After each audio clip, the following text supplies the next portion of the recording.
हम खुदा बाप के इस बात के लिए शुक्रगुजारी करते हैं। खुदा बाप जो कुदरत वाला है और कलम कदस में लिखा हुआ है कि उसकी 7 आंखें अपने लोगों पर वो लगाए रखता है, देखता है। उसकी 7 आंखें हमें देखती रहती हैं ताकि हम घिर न जाएं, गुनाह ना कर पाएं। बल्कि अगर रास्तबाज अगर दिन में 7 दफ़ा गिरता है तो फिर भी वो उसे उठा खड़ा करता है। हालेलुया। सो मेरे अज़ीज़ों,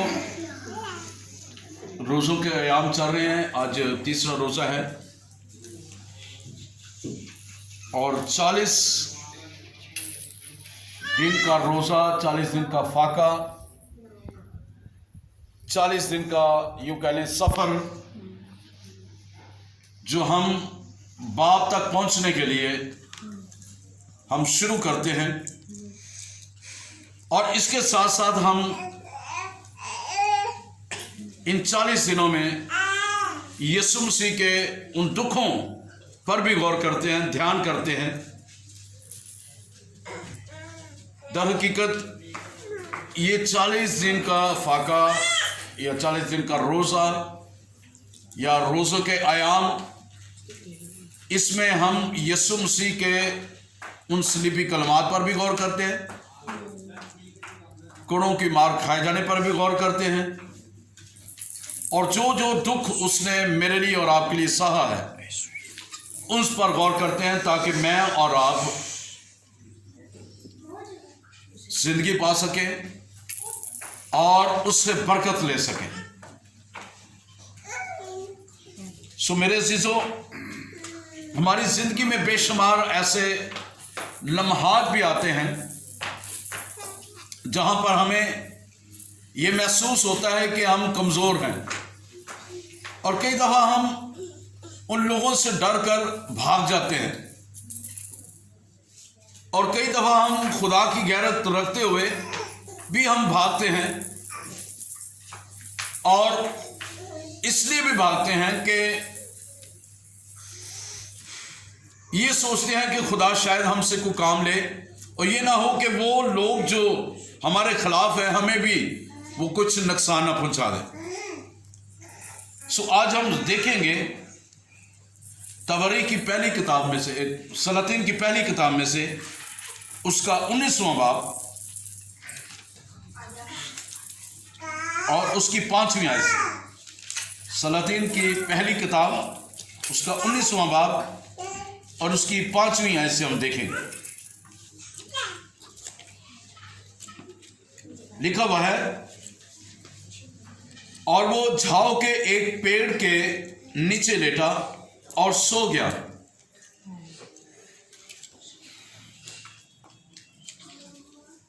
और देखो, एक फरिश्ता ने उसे छुआ और उससे कहा, उठ और खा। उसने जो निगाह की तो क्या देखा कि उसके सिरहाने अंगारों की पकी हुई एक रोटी और पानी की एक सराही धरी है।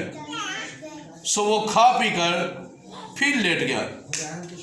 और खुदावंद का फरिश्ता दोबारा फिर आया और उसे छुआ और कहा, उठ और खा, कि यह सफ़र तेरे लिए बहुत बड़ा है।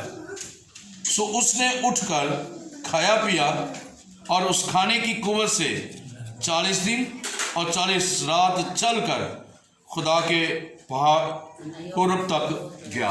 खुदावंद इस कलाम के वसीला से हम तमाम को खुदा बड़ी बरकत बख्शे। आमीन। सभी कहें आमीन। अब मेरे अज़ीज़ों, काबिल गौर जो बात यहाँ पर है हमें मिलती है, एलिया नबी जब एजबल ने नबियों को मारा और ये भी डर के मारे भागा वहां से, और भागकर वो चल पड़ता है। चलते चलते उसे एक पेड़ दिखाई देता है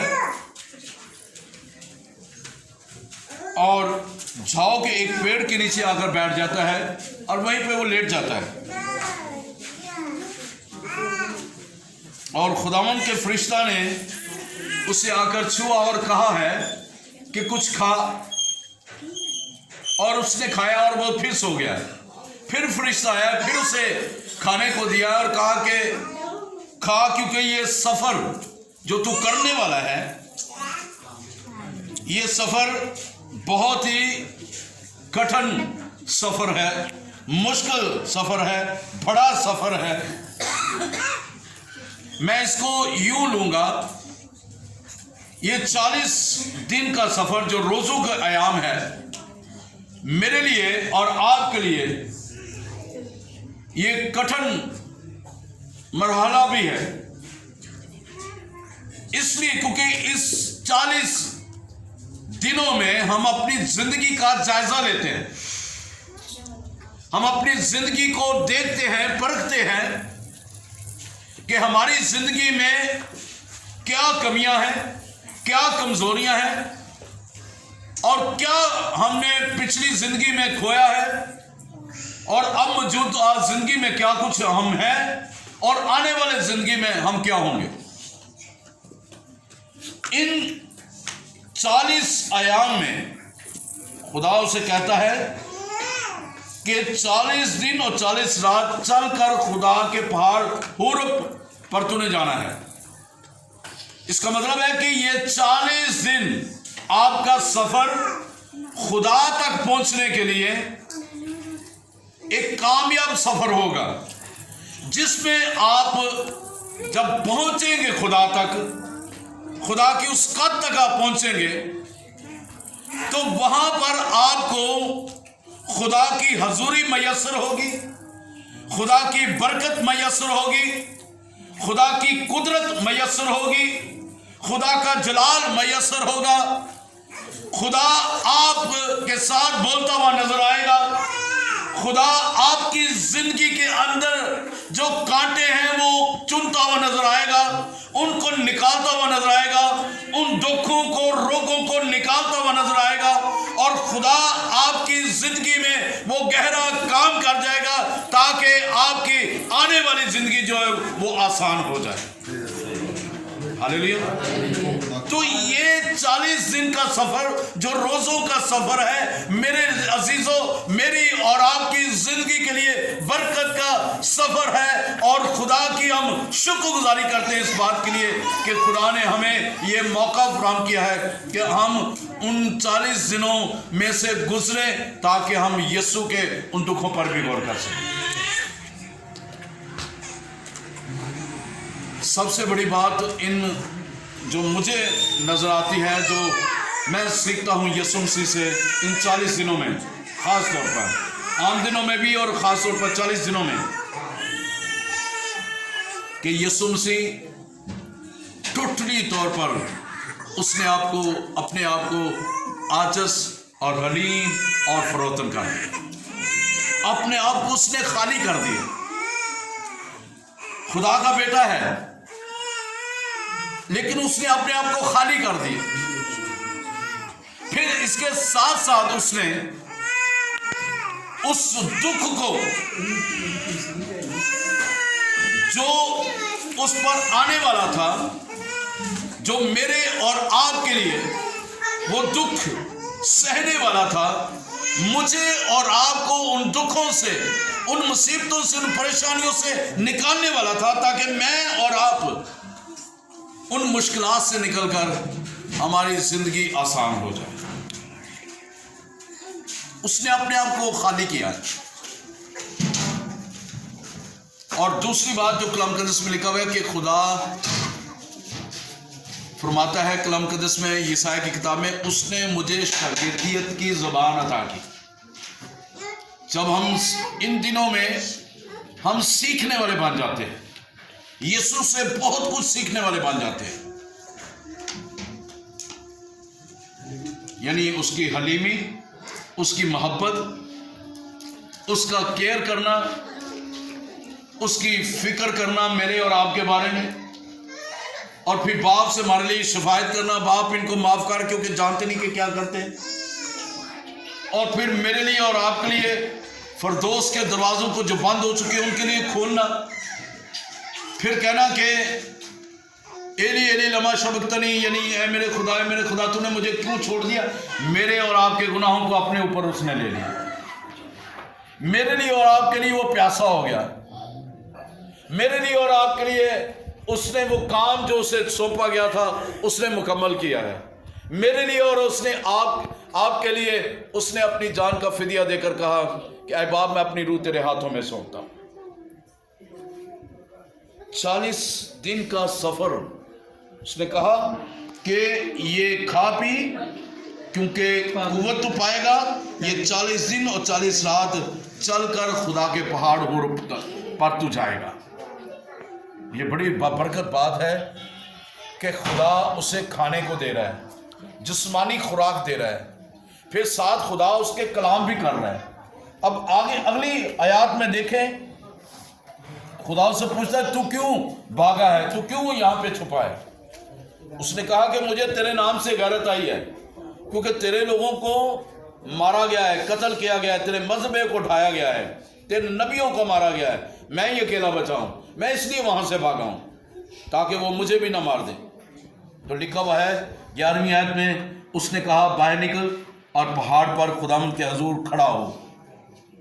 अब वो सफर पर जा रहा है, वहां से निकला, उसने कहा कि तू खुदा के पहाड़ पर खड़ा हो जा।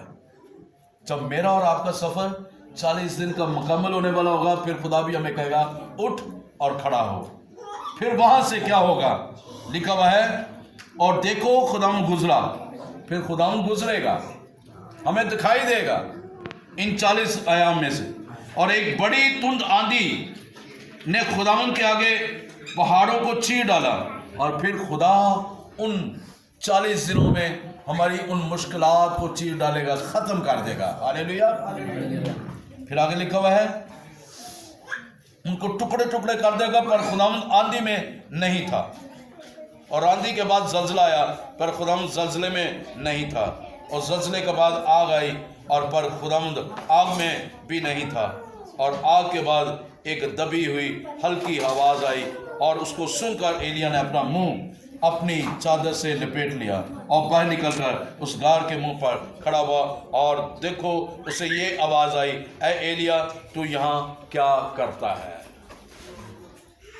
फिर खुदा मुझे भी और आपको भी कहेगा, इन 40 दिनों में आपने जो कुछ लिया है, अब तू यहाँ पे क्यों खड़ा है। यहाँ से नीचे जा और जाकर जो कुछ तूने लिया है लोगों को जाकर बांट। हालेलुया। बरकत दे इनको, हाथ रख और वे बीमार शिफा पा जाएंगे। अंधों की आंखें तू खोल और लंगड़ों को चला, गूंगों को बोलने की ताकत दे, मुर्दों को जिंदा कर, अंधेर की मनादी कर, खुदा के नाम को इज्जत और जलाल दे। बहुत सी रूहों को खुदा की बादशाह में लाने वाला बन। जब हम इन 40 आयाम में से गुजरेंगे और जब वक्त पूरा होगा तो खुदा एक बहुत बड़ी बरकत हमें देगा। हालेलुया। अगली बात, एक और हम बात सीखते हैं खरूज की किताब में से। जब मूसा पहाड़ पर गया है और वहां पर जाकर उसने खुदा से 10 अहकाम लिए हैं। खरूज 34वां बाब। और जब उसने वो अहकाम लिए हैं, नीचे बनी इसराइल कौम ने बछड़ा बनाया है, हारून को मजबूर किया, उन्होंने उसकी परस्तिश करना शुरू कर दिया है। जब मूसा नीचे आता है, देखता है वो परस्तिश कर रहे हैं, नाच गा रहे हैं, उस बछड़े के आगे झुके हुए हैं, कुर्बानियाँ चढ़ा रहे हैं। गुस्से से वो लोहे जब वहीं पे तोड़ देता है और दोबारा खुदा के हजूर वहाँ पर जाता है और खुदा से काम लेता है।